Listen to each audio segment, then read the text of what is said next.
Saudari-saudari yang terkasih dalam Kristus, Yesus memanggil ke-12 murid secara personal dalam Injil hari ini, bahkan disebut nama-namanya satu persatu ke-12 murid itu. Kita pun juga dipanggil secara personal, secara individu, secara pribadi. Bahkan dalam beberapa sakramen itu nama orang yang menerima sakramen itu disebut. Baptisan misalnya, penguatan, tahbisan, dan juga perkawinan. Itu menyebut secara eksplisit nama orang secara personal, siapa namanya. Itu menunjukkan bahwa rahmat dan juga panggilan menjadi murid-murid Tuhan itu memiliki sifat atau dimensi personal. Tetapi tidak hanya itu, panggilan dan juga rahmat juga memiliki dimensi atau sifat komunal. Tidak pernah kita menerima rahmat sakramen misalnya itu hanya pribadi belaka, terlepas dari komunitas. Tidak ada. Meskipun saya dibaptis secara personal, tetapi dengan baptisan itu selain saya pribadi menjadi anak Allah, dosa saya diampuni, dihapuskan, sekaligus juga saya masuk ke dalam komunitas gereja. Tahbisan, tidak mungkin saya lalu ditabiskan menjadi imam pribadi tanpa ikatan.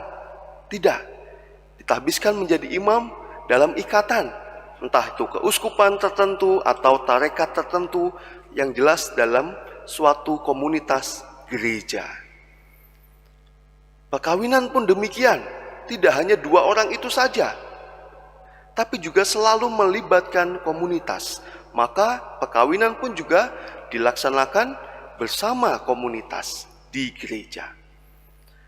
Maka saudara-saudara yang terkasih dalam Kristus, tidak ada lalu namanya dalam perkawinan sebagai contoh, suami istri itu mencapai kekudusan secara shift-shiftan atau giliran atau pembagian tugas. Ya, papa bagian cari duit, untuk urusan cari berkat mamah. Untuk hal-hal duniawi papa.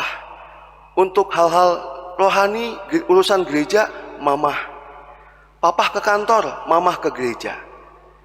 Seolah-olah lalu bisa dipecah dua seperti itu. Tidak. Rahmat, panggilan memang dialami secara personal, tapi dijalankan dalam suatu komunitas bersama-sama. Tidak dijalankan secara bergantian, tidak dijalankan secara terbagi-bagi, tetapi bersama-sama. Saya sebagai anak menjalani kekudusan dalam komunitas keluarga. Suami istri mencapai kekudusan dengan cara mengikatkan diri dalam perkawinan.